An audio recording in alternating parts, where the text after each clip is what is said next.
Hello, everybody, and welcome back to another episode of Father Knows Something. I guess this is our start of a fresh year. Oh, you can see you're excited. I'm trying not to throw up, so I'm sorry if this one's a little rough. Morgan drank a bad bottle of kombucha, or kombucha. Yeah. Whatever it is. I'm paying for eating food that I forgot to put in the fridge, aka my kombucha that I left out for almost 48 hours and just kind of didn't think about it. So it's fine. So we're going to make this, we're going to keep it going smooth and easy, an easy editing job. I'm not going to cough, sneeze, do anything, make any crazy noises. Don't make any promises you can't keep. Let's get rolling. Okay, so this week's episode, we asked for holiday stories and we got holiday stories. So let's go. This is Hellish holidays. There might be a part 2 coming because these stories, these write-ins they need the advice. Okay.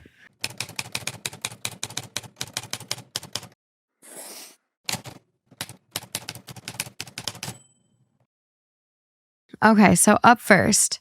Hi guys, I'm glad I found this podcast. It's comforting to listen to fatherly advice to wind down every night.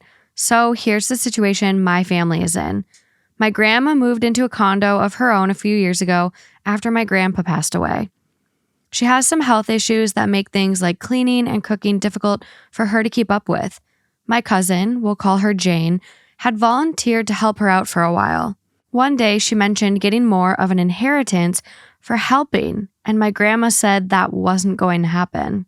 Jane was angry and said she wouldn't be helping for nothing and stopped coming. Grandma was really struggling to keep up, so I offered to come over and help her out a time or two a week, and my aunt did a lot of help too.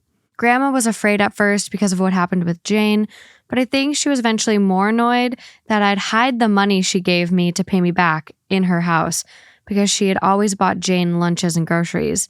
I was just happy she was safe and living in a clean place. Jane ended up divorcing her husband and moving into the condo with Grandma. I wasn't really welcome anymore at that point. There was some animosity because she, her mom, and her sister feel my brothers and I aren't really family because we are adopted and we weren't around as much after my parents divorced because of custody arrangements. I kept in touch with Grandma and still took her to appointments, but they would pretend they couldn't see me when I walked her inside the house. Fast forward to this December. I haven't seen my grandma in a while, and I knew I wouldn't be able to do holidays at her house this year because of steps and the cats. I am very pregnant, and I'm high risk due to some pre-existing health conditions with my heart and collagen. I thought it would be nice to have my dad, brothers, and grandma over for a little multi-holiday dinner that I could handle this year. Grandma came over pretty upset. She was happy to be there, but explained that Jane's sister was now staying with her on and off too. And since finding out she was visiting me, the 3 of them berated her for going to my house to be with people who aren't even, quote, real family. Jane has been holding up in the basement and refusing to clean or share her dinner with Grandma or even talk to her except to yell at her. Jane's mom and sister have been yelling at her constantly too. My other aunt is taking a step back from seeing her or calling her now, as Jane, her mom, and sister have been making threats to everyone and listening in on their conversations / reading my grandma's messages. Grandma has said she doesn't want to kick her grandkids or great-grandkids out, but she feels so scared at home and just wants this all to stop. She is so sweet and doesn't deserve this. My dad is very ... opposed to any kind of confrontation and thinks if he just waits, it will all blow over. I don't think Grandma should live afraid to the point of crying alone in a messy living space in what's supposed to be her own home. How do I navigate this? This is really a good one. And I say that because there's a lot of dynamic that goes on. And I think we first need to know is how's Grandma's brain?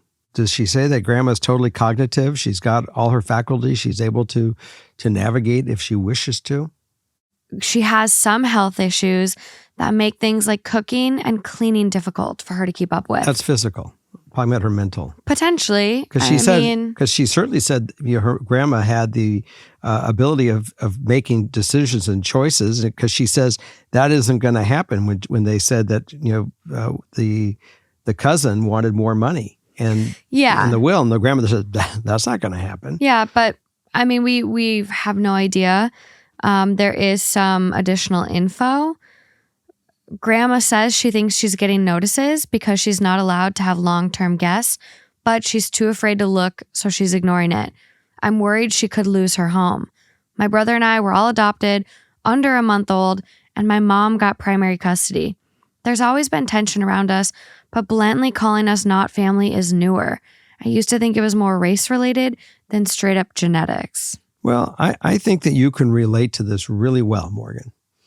And my family, I've always said, you are my daughter, end of story, period. And when this first happened, there was a dynamic of my siblings really not knowing what I was doing with everything with your mom and what was going on in our life. There was obstacles. And I said to my mom, this is my daughter. And you can make your own choice if you want her to be your granddaughter or not. If you're not into it, that's your business, but she is my daughter. And my mom bounced on board, said, she's my granddaughter. She had not a faculty about it. She was absolutely on point with it. So with that being said, we had dinner about 2 years ago. And then you had that, one of my oh God, that's probably 6 years ago now. It's been some time, yeah. Okay, and someone came to you and said, you're not really a granddaughter because whatever her thing was, and you were really devastated. And I got ballistic and I decided to go, out for death and kill people. Yeah, I think we can really personally relate to our writer, but I think it's more so about grandma and And I have an answer for that. Okay. And so, but I was going to say that we can certainly understand. Absolutely. We feel this. Yeah. Well, and I grew up living with my great grandma Ellen, who that was my mom's grandma. And we lived there in part because we needed a place to stay. And my great grandma Ellen needed help.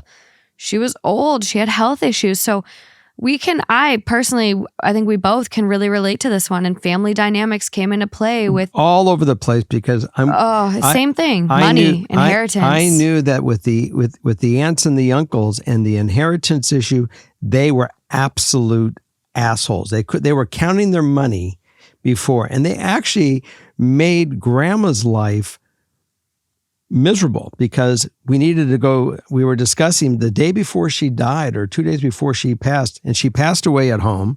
She passed away walking to the bathroom. It was totally uncalled for, up on a second flight of stairs. And I know that she was upset about everything else that was going on with all the inner fighting of her kids. So that being said, for you in your circumstance, I definitely believe that your grandmother needs to define to everybody what's going on with her and what her wishes are, period. And they can stay or they can go, but this is the way it's going to be. And if you want to count your money today, there may be no money by the time I'm done. I may give it away to charity, or this is the way I'm going to assign it. And let them know right up in the bat so there's no question later what it's going to be. And it doesn't behoove them to stay to try to control you, manipulate you, do anything about it, because your mind is made up. My trust is done when I had full body, full mind and cognizance. I went to a lawyer. I did it properly. And this is where I'm at. Now, I'm going to see my grandchildren, all my grandchildren, not saying where they came from or how they got here, but they're here and they're my grandkids. Because she obviously recognized you as her granddaughter. Yeah. And there's no reason in the world that you shouldn't be able to have time with your grandmother. You love her. You've made that clear. I mean, I feel the love. Yeah. And I feel the manipulation from the other side. It's bullshit. And I think your grandmother sees it too.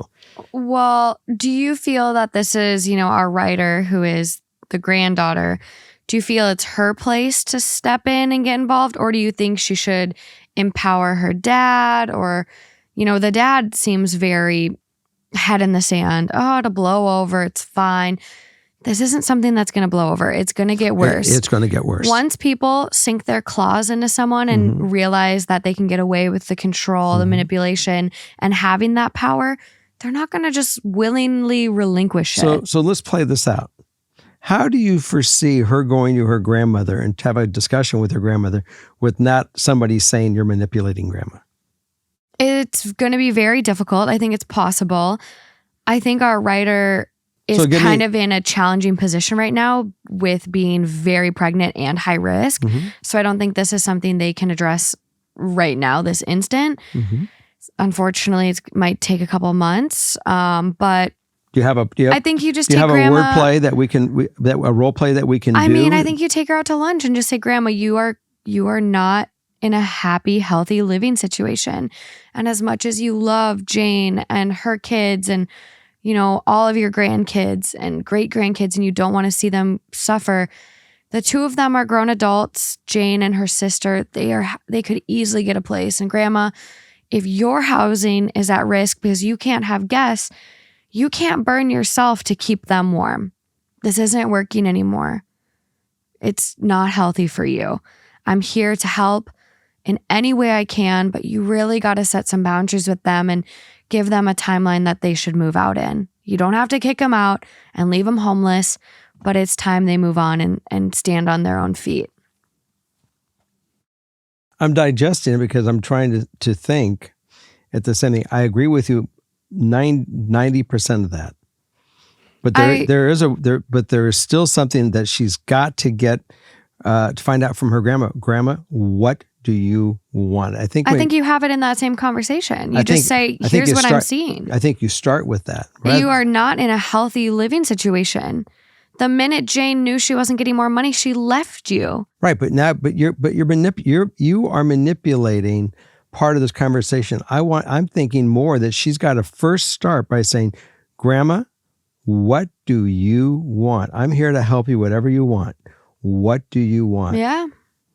Because I think that's the conversation. So it's not manipulated. And no one can say it is. No one can say you're trying to direct it. You're not trying to drive it. You're not at all. You're saying, here's what I'm seeing. Grandma is being emotionally pulled and financially abused. And I mean, I'd go so far. I mean, monitoring someone's calls and reading their messages and this is abuse. This is elder abuse. And this happens. And this actually can be reported to the state. So if anyone out there listening, if you know an elder being abused, there are many, many different organizations you can reach out to. Are there advocates? There are many organizations you can reach out to report elder abuse, depending on what state, depending on, where you're located. But elder abuse is taken pretty seriously. Okay, so there are advocates, senior advocates that come in to help this person. And I don't know if it's provided by the state. Is it provided by... It depends. So like in California, we have the Adult Protective Services. Each California county has an Adult Protective Service, APS agency, to help elder adults 60 years and older and dependent adults 18 through 59 who are disabled. So California is one. But I mean, if you search report elder abuse and your state, your county, I'm sure you can find resources because it's anonymous and you can have someone come in and investigate if you don't want to get involved. But I definitely think like getting involved, it might be there, especially if your grandma's getting notices and is at risk to lose her home. She should not be homeless because of kids and grandkids taking advantage of her. Right, but this is only a thought that she made. We don't really know if that's real or not. That there's elder abuse? No, we don't know if there's really that she's not paying her bills or things. No, she's at risk of getting kicked out of her house because of those people living with her. I just didn't know if there's limits on their condo. It could be a condo, but maybe it's a senior living facility, a 55 plus community where you can't have long-term guests. So we're doing a lot of guesswork here because we A don't lot have of guesswork. We need a lot more information from our writer. So I would definitely say, definitely look into all the above, but I would also, if I'm going to have a conversation, rather than having a chance to be accused of manipulating the situation, ask her when she comes to visit you and and your new child. And I would just say, Grandma, I just want to know how are things and what do you want? Because I will help facilitate what you want, but we're not going to push ourselves where we're crossing a boundary that's not what you want. So I need just to know exactly really what you want. Because her dad's not going to kick in. Unfortunately, probably not. You could encourage it, but doesn't sound like it. No, and it's unfortunate because it sounds like her aunt, aka Grandma's other daughter, is kind of removing herself because of Jane and Jane's mom and the manipulation. Yeah, so we live it's this. really sad. Yeah, it's a terrible position to be in. And I mean, my grandma Ellen died. She didn't die traumatically. She sat down on her way to go to the bathroom and like peacefully passed away.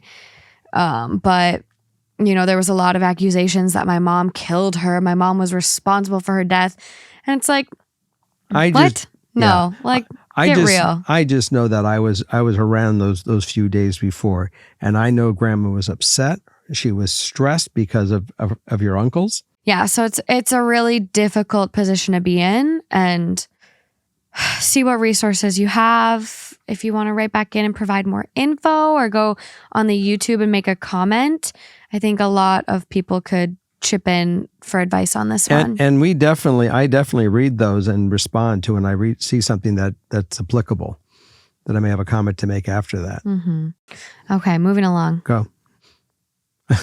That's right. Okay.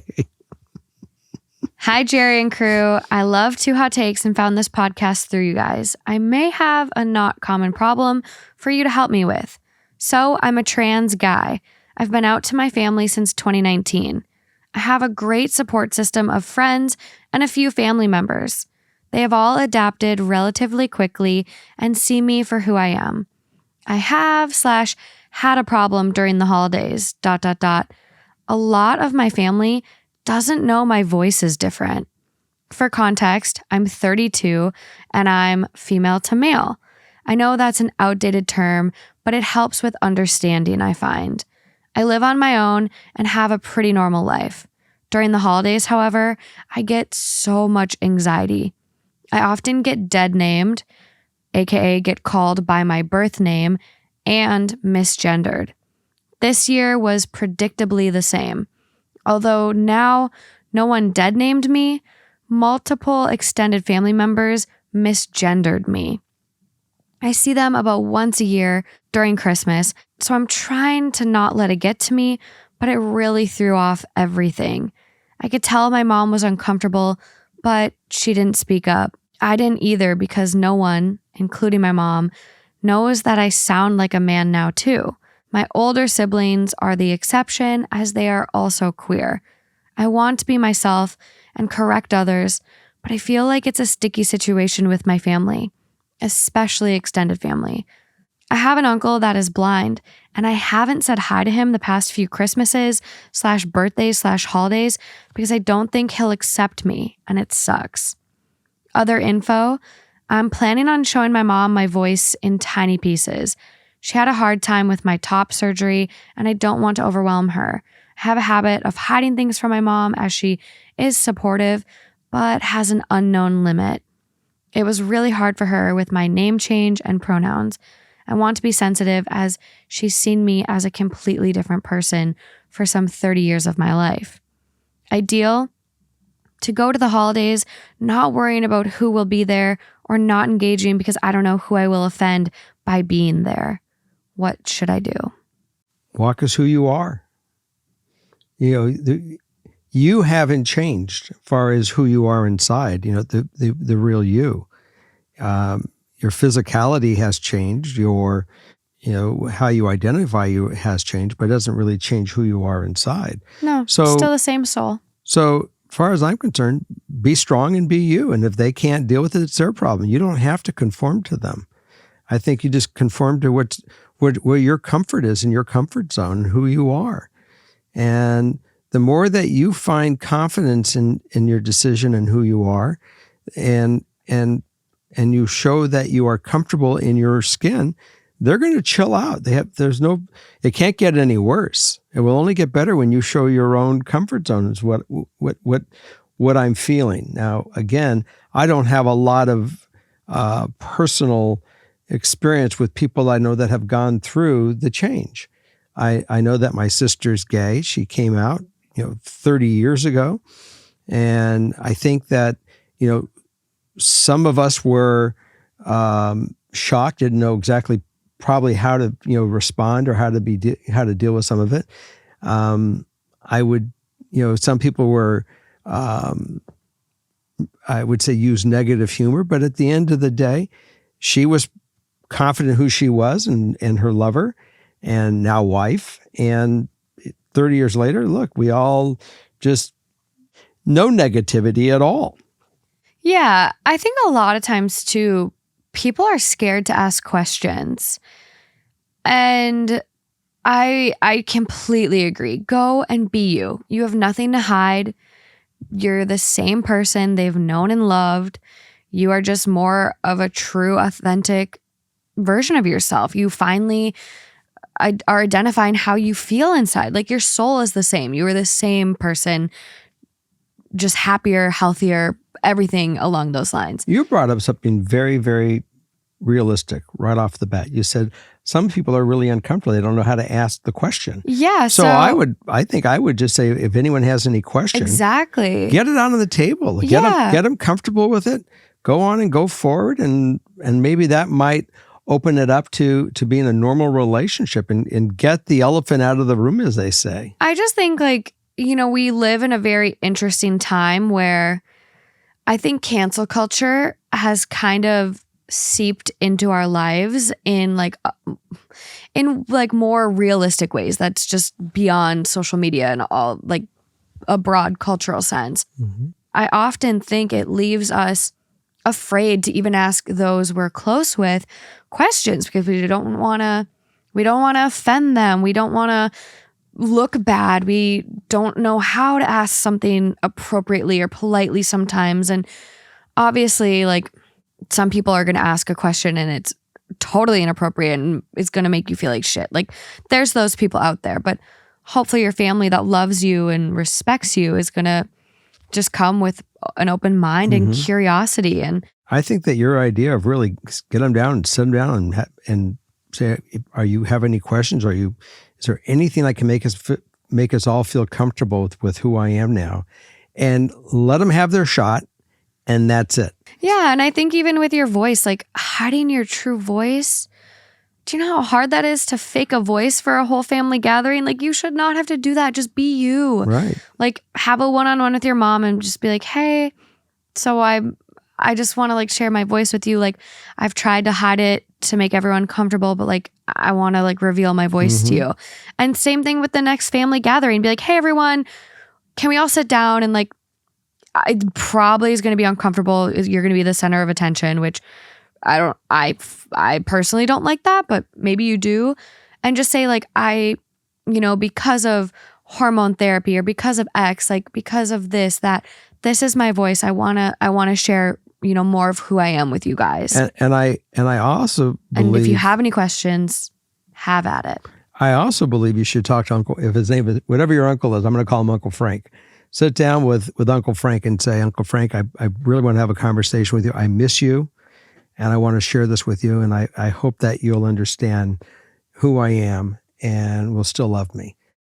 I think the reason that our writer hasn't really talked to the blind uncle is because I don't think he'll accept me, and it sucks. But I think kind of back to the issue, if he doesn't want to accept you, then fuck him.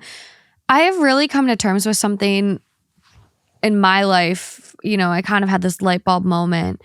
If you look at who you allow in your life in regards to friends, we typically, sometimes it's harder said than done to let them go, but we typically are friends with people who love us, respect us, treat us kindly. There's a reciprocal, mutual relationship there. Why should we have less of a standard for family? Why do we let family treat us like shit? Because they're family? We don't know that Uncle Frank will treat her like shit. I'm just saying, like in life in general, you don't have to still associate with someone that's treating you poorly just because they're family.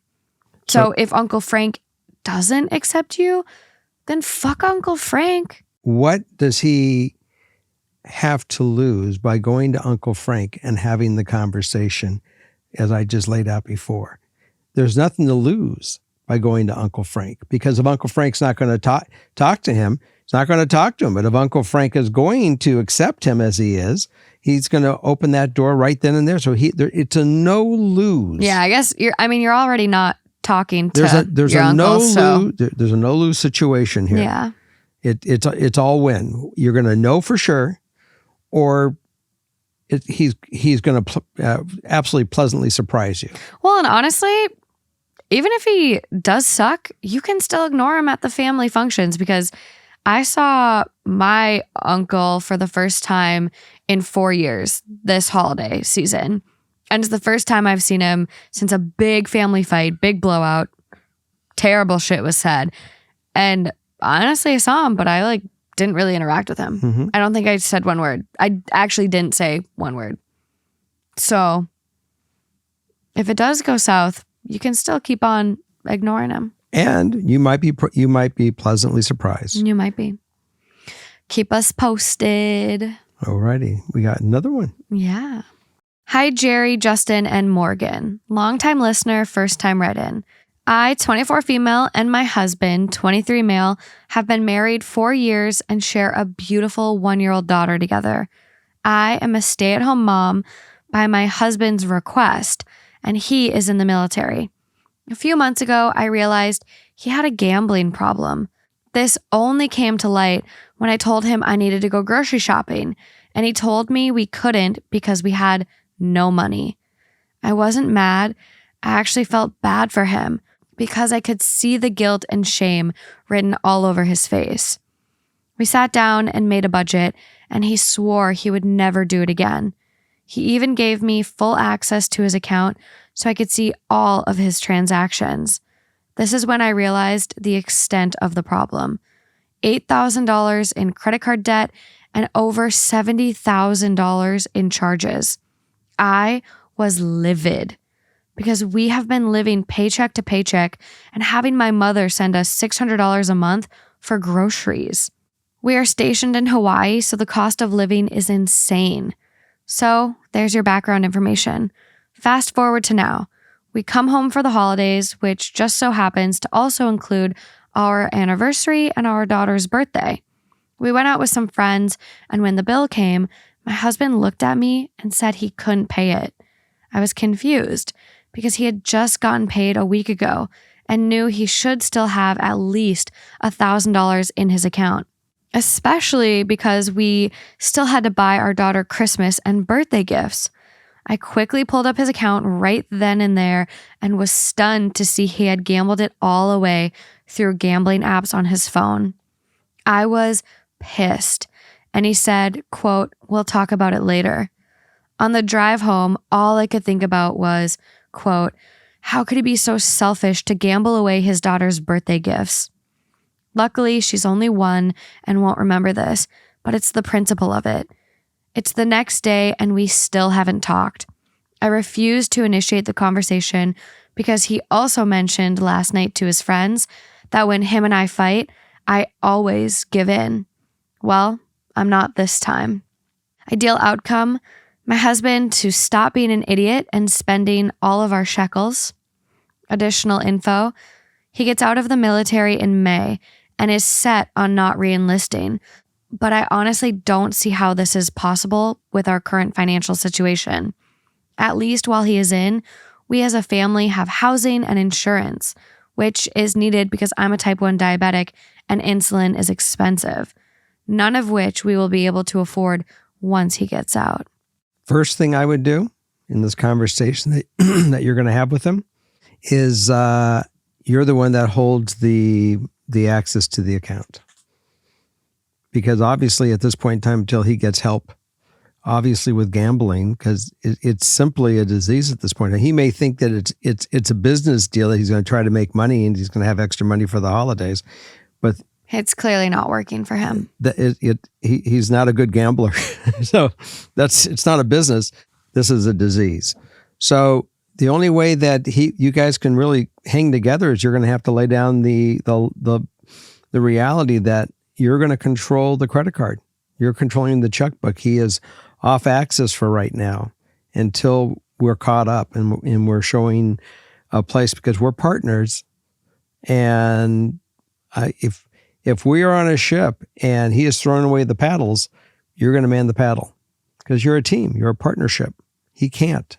Yeah, I'm honestly, I have really bad vibes.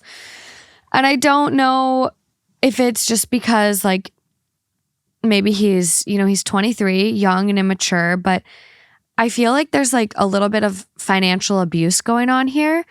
I think you being a stay-at-home mom, if you want to do that, absolutely do it. Power to you. Stay-at-home parenting is the toughest job in the world. It is an amazing time to spend with your kids. It can be so rewarding and beneficial and all this. There's a lot to it. But the fact it was at his request, it was at the husband's request. And you have been in such dire financial positions because of his addiction that you can't even buy groceries. I think like anyone who is a stay-at-home parent should always, always, always get money from their partner and put in a private account. Mm-hmm. Call it an allowance, call it getting paid for your time at home because it's a full-time job and then some, whatever you want to call it, however you want to have the conversation. But every stay-at-home parent should have their own money. And the fact that it doesn't sound like you do, you have no money of your own, you are totally at his mercy, really worries me, especially because, even more so because of this addiction. Mm-hmm. Well, remember, her parents contribute too. So she's contributing by way of that. The bottom line is that they're married, they're a couple. He made some decisions to make her to ask her to be a stay-at-home mom. They're dependent upon that income and managing that checkbook. He is abusing it. He has lost his rights.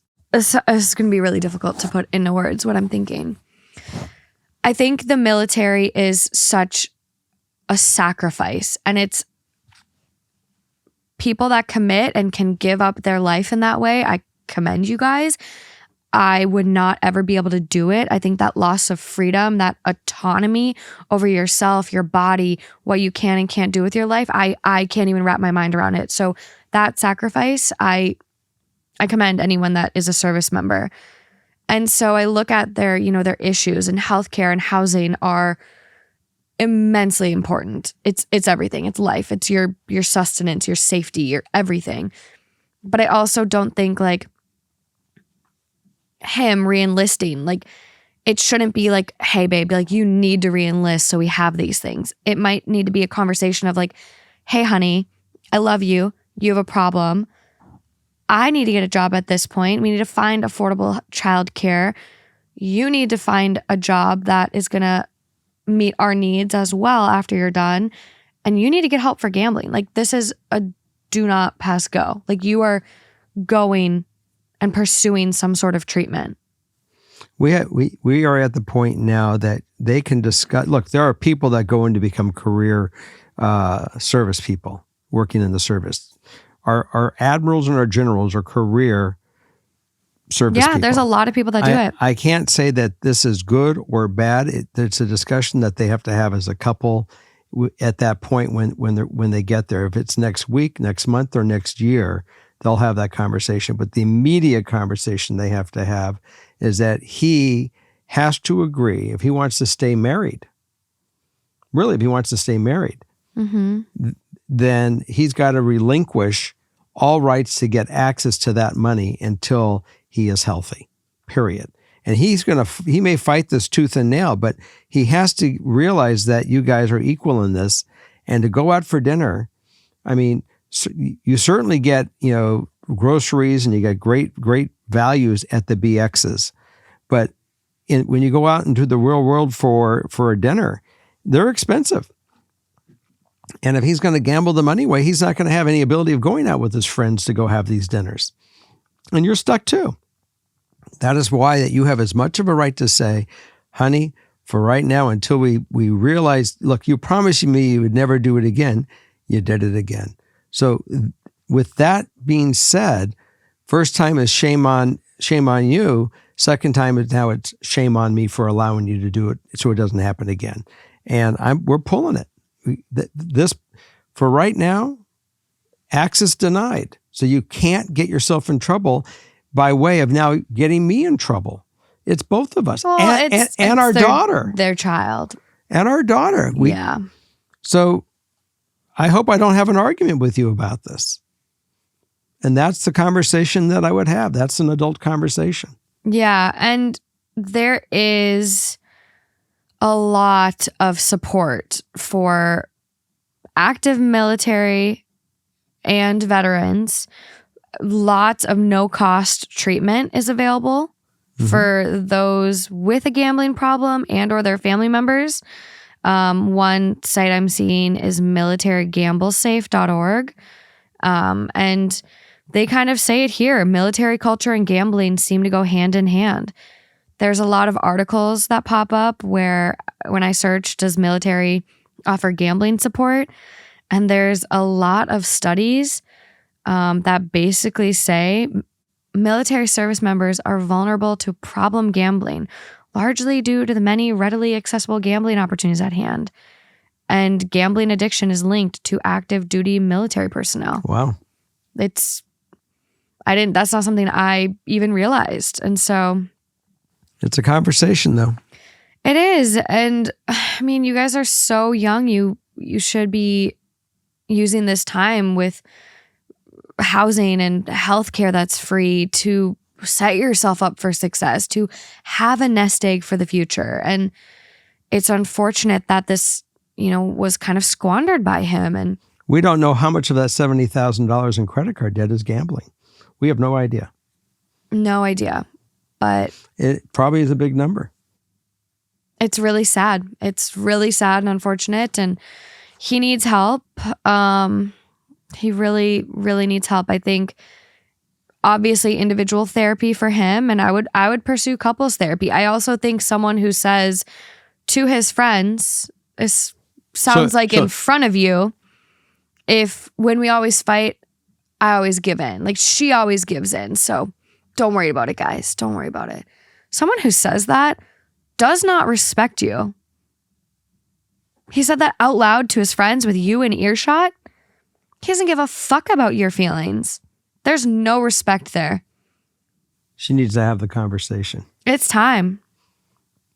This would be the hill I die on, because if he's not willing to get help now, this is the rest of your life. This is a vicious cycle the rest of your life. That's correct. The apps get deleted. You pursue therapy. It is time. And you're locked down. I definitely think there's a way to, obviously, he has a debit card with a daily $100 limit or something. Going to the grocery store is $100. You can't remove someone's. She can give him the cash to go to the store and get the receipt when he gets back. The bottom line is that I think a debit card with a $100 limit does the same thing. He's an addict. He is an addict, but you also can't strip someone of their dignity. I agree. So there needs to be, he's still an adult. He's an adult. And if, despite being confronted and, facing these issues, if he's still willing to go behind her back and continue to hurt not only himself, but his family, then she might be faced with the tough decision of, what do I need to do that's best for me and my child and our health and happiness? So step 1, therapy, treatment. And step 2, managing finances, they're solely your responsibility. Be careful with that $100 a day. That's $700 a week, $1,400 every 2 weeks, 20. It definitely adds up, but I think with you monitoring it, you could set up alerts. I mean, there's apps where banks, you can turn on notifications. Anytime you spend money, you get an instant pop-up on your phone. It can be very monitored, but I also know that if you can't trust your partner, and you're going to have issues. So I definitely think couples counseling is also a non-negotiable. I think that's a good idea. Okay, last one. Okay. Another military story. We have a lot of military active and like past service members that listen, it seems. So a lot of these were military ones that I found today. Hello, my husband, 23 male, and I, 25 female, have other couple friends. Let's say their names are Jack, 28-ish male, and Jill, 36 female. I also wonder if that's supposed to be 26, but I'm not sure. 36 female. Jack and Jill have an almost 2-year-old kid. Let's say her name is Sally. We have been friends for 3 years because our husbands worked together in the military, and me and Jill became close friends. Some background on our friendship. We all became extremely close quickly and were always there for each other since we live far away from family and move often. We were there for each other's big life moments, such as finding out they were pregnant and helping anytime they needed with the baby. Fast forward 3 years and a few moves later, we are all still in the same town. They recently bought a house and were supposed to close a week prior to the holidays. Lots of BS later, and they ended up closing 2 days before Christmas. It was a shit show, to say the least. Jill is pregnant with their second child. They have a large dog and 2 cats. We have 2 large dogs as well. Well, they asked us to help them move everything on Christmas Eve. Of course, my husband says yes, because we have always been there for them. My husband helped Jack load everything from their old house into a U-Haul, while Jill came over to my house with Sally to be out of the way of all the moving. Mind you, this is all still Christmas Eve. That night, I went with them to drop Jill and the kid off at the new house. There was no heat. The house was 33 degrees Fahrenheit. Chaos ensued. I called my husband to help Jack fix it and took Jill and the kid back to my house. I cleaned up our guest room and waited on her hand and fucking foot. Jack came back with my husband, and Jack and Jill fought the entire time. They also brought their dog and tried to bring the 2 cats. Let's do a head count. There are 4 adults, 3 large dogs, and a toddler in our house. And a partridge in a pear tree. Mm-hmm. My husband and I do not have kids. The next morning, they crashed our Christmas morning. You could cut the tension with a machete. Jack left early and spent all day at the new house moving stuff, I guess. He left Jill with no car and 0 communication about what was even happening. Jill and the toddler spent all day at our house, and my husband and I waited on her hand and foot again. Jill was very thankful and apologetic because it wasn't her fault. We had no car seat or a way to get them to their new house even. Remember, it's Christmas Day. We hosted a dinner with our other friends and couples later that night. Jack was an hour and a half late and, surprise, brought his mother who drove in from out of town. Jack and Jill were still fighting the whole entire time. Jack then said, quote, "You should stay here again tonight with Sally," to Jill, without even asking us. I was sitting right next to them, and he didn't even bother to ask, just told. This was my house. I pulled my husband aside and told him, let Jill and Sally stay because they would probably kill each other if she went to the new house. Jack was supposed to build the beds and the crib that night, so they had a place to sleep the next night. His mom was supposed to pick up Jill the next morning at 9 a.m. Jack did none of that, and Jack's mom did not pick up Jill and Sally until 4 p.m. the next day. My husband ended up going to their new house and building the beds, crib, and even tried setting up their Wi-Fi for them. Jill was very thankful the whole time, but my husband and I were furious at Jack. The way he treated us, treated his wife, and a whole lot of other background things that he had done. After this entire ordeal, I immediately made an appointment for birth control again. It was that bad. My ideal outcome is to still be friends with them. There's so much tension right now, though, and I hate it. I like Jill, but Jack is on my shit list. How do I make sure our relationship is less one-sided and keep my good friend Jill? I don't think Jack and Jill's relationship will make it. How do I help my friend Jill and her kids? This is a war zone with landmines. This is a really tough one. Mm-hmm. You know, you're the woman of your home, and you have an issue with Jack. And I think that you really have to sit down and say, Jack, you know, I have a problem. It doesn't matter even if your husband has the problem with Jack. You have a problem with Jack. And if you sit down with him and say, look, I'm not here to get into a pissy match. This was a really difficult move at a difficult time, and everything went wrong and all the stuff. But I want to air out to you some of the problems that I had, that in your frustration, you took me for granted and disrespected me by just not even saying, gee, is it okay? Or this is just bad. Or do we need to get a hotel? Is there something else I have to do? Where are you in all this? To if you feel you can't support this need, or I just need to figure out how else I'm going to do it. At least if you did that, you made that, you gave me some of the power to make some of the choices that would work. And more importantly, you would have showed me the respect of at least asking me. Yeah. In your insanity and in the craziness of the moment, you just didn't give me an opportunity to say yes or no. I mean, obviously, most probably I would have said fine. I don't think we had anybody else coming over that night, but you didn't give me that chance.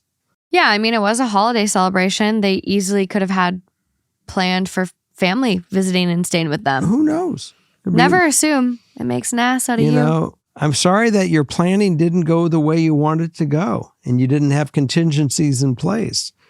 But you certainly, threw me to the curb. And it makes me feel I have anger. And I'd like to see if we can discharge that, because we are friends. We've been close for 3 years.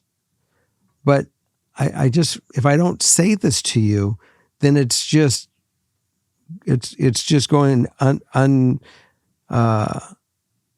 what's the word I'm looking for? Unchecked? Unchecked. Or there's another word I was looking for. I lost it. But I do have some additional info. You do? Yeah. Well, why are you holding out?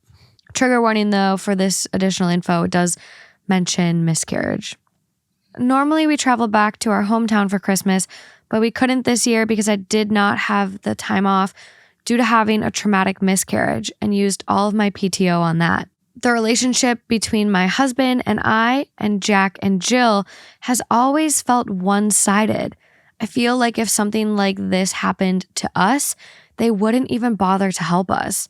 Jack has a history of pressuring Jill into things, such as a new dog, second kid, etc.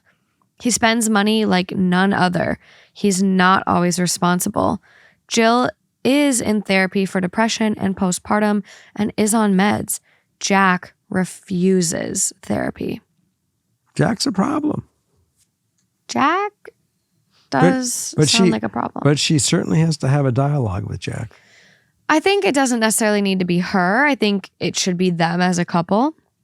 I don't think this is our writer's sole responsibility to confront Jack. I think it needs to be like a sit down, like next time they see them, just be like, hey, you know what? Can we just talk about the holidays? And I'm happy to help. I want you guys to feel like you can depend on us, because we're friends. Like, we love each other. We've been a big part of each other's lives for the past couple of years. But just can you maybe ask next time, or not assume in situations, however you want to have that conversation. But me personally, I would distance myself. I would not continue to have this one-sided relationship, because that doesn't feel good. That's not what friendship is about. And obviously you really care for Jill and she's a really close friend, but you can be friends with Jill without having to interact with Jack. But it's tough, but you can still do it. Are you saying not to have the conversation? It is tough. I think you want to handle it. What do they call it? Oh shit! A passive aggressive way. Yes. No, I mean that's exactly the word I was looking for. They're all adults. 23, 25, 28. I 36, maybe 26 with the typo. I would be interested in knowing what the husband's feeling is on this. And does he stand with his wife equally to go have this conversation? If he doesn't, then she still has to have the conversation. Yeah, well, I mean, and again, I don't think our writer should have a conversation with him alone. I don't think that responsibility falls on her. The husband, based on the writing, was upset, is just as mad at Jack as her. So I definitely think it needs to be a joint thing. To be honest, I don't think it'll be as respected or received if it comes from just her. I think I'm anticipating a little misogyny, I think is what I'm anticipating. I hear you say that. And what I was thinking by having the conversation on her own with him was that he would feel he was being ganged up upon if it was the two of them against him. And I thought that if she could really articulate, which I think she can, quite on her own, that she might be able to have a conversation that might be effective. I was giving her that. And maybe they're close enough to where they could have that conversation. But I personally think it would be better received coming from her husband. Mano y mano. Let him, because they're the friends? Well, and I think there's a certain level of respect. Both of them are in the military, and maybe I'm making an ass out of myself, but I just think that based on Jack's behavior, our writer was sitting right there when he said, hey, you and Sally should stay here tonight. Didn't ask her. So I think I'm already gauging that there's this level of disrespect or a lack of respect between Jack and her. And maybe that's just Jack. Maybe he doesn't respect the husband either, but you'll find out in a conversation. And I would either choose to have it together, you and your husband, or just let your husband do it, because I don't think you'll get anywhere with Jack. Anyways, do we both agree that her and the husband have to have the first conversation to see how they want to handle it? Yeah, I think if you want to try to improve this friendship, yeah, you're going to need to have a conversation. However, if you're tired of a one-sided friendship, it's okay to distance yourself. I would not want to be a part of this anymore. Well, I would certainly call him on it. I think what would you say? I think she should still have the conversation with her husband and say, do we have a conversation together? Do you want to have the conversation, or do you want me to have the conversation? Yeah, you can have that conversation. Step one. There you go. Step one. There you go. And then it's tough. See where that one comes up with. Yeah, and maintaining your relationship with Jill, I think it's super easy, honestly. Plan activities that don't involve the guys. Go over there, meet the new baby, help out, bake cookies together, bake muffins, make baby food, do whatever you want to do. Like if you guys knit, if you crochet, if you like makeup, whatever your hobbies, your friendship entails, do it one-on-one time and strengthen your personal friendship so that it doesn't need to involve Jack. It's a couple's friendship and that's it. No, I think you're right. They should have singular friendships as well. Yeah, and I just think that's a very maintainable thing. It's very doable. So I think being there, being Jill's friend, that's how you help your friend and her kids. I will say one thing. When I have women that are friends, and some of Amy's friends are my friends, and I know if there is an issue, I would hope that one of those women would say, Jerry, I have an issue. Can we talk about it? And I have enough respect for them that I would say, yeah. And I will tell you at the end of it, I will have more respect for them. You're so hung up on this. Because I believe that it is possible that she can gain more respect by having this dialogue with him. And he automatically realizes he's got to watch himself, that he's an asshole. Yeah. And he was called out by... she's going to know him a whole lot better than me sitting on this little couch. Like, gauge the situation and trust your gut. If you think you're going to get more across to him. Right. So that's where I came up with this saying. That's all. Whatever you think. So that's why I say writer. Have the conversation with your husband first, how we want to deal with this as a couple, because we are a couple. Yeah. It's you and me. It's our friends. And how do you want to, what's your thoughts? And let's talk about how we need to handle it. Absolutely. Go from there. I wish you luck. I don't envy you in having this conversation. But we want to hear how it comes out. Oh yeah, of course I want the tea. Keep us posted. That is all I have for you on this episode. So everyone, I want to thank you for stepping in and watching us this week and this episode. Do we have a Patreon coming afterwards? We have a Patreon coming later this week when I get some time. So yeah. Justin's over here ready for an announcement. Announcements. So I have Justin over here waving his arms frantically. So he wanted me to tease the Patreon story that will be up first this week when I get to it. And the title is Need Help If I Should Ever Talk to My Dad Again. Ooh. Yeah. So he read it. He really is like, this needs to be read ASAP. So apparently it's going to be a meaty story. Yeah, I think it's going to be a good one. Patreon's got a lot of great write-ins, and I saw some comments on the YouTube that people were confused, like, oh, it'd be so sad if my story got read on Patreon. We do email people.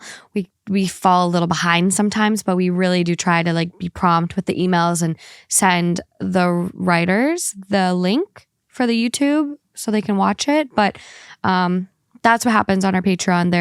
They're also very important write-ins, and we'd love to grow the community so that you can all help give advice on there as well. So anyone that does a write-in and it does get read on Patreon, they don't miss out. They get a link. They get to hear their story. They're going to know what's coming up. Absolutely. So we might be a little behind. We're busy. Anyways, thanks again for chiming in this week. We will have one for next week as well. And we look forward to seeing you. So have a great week. Good night. Bye.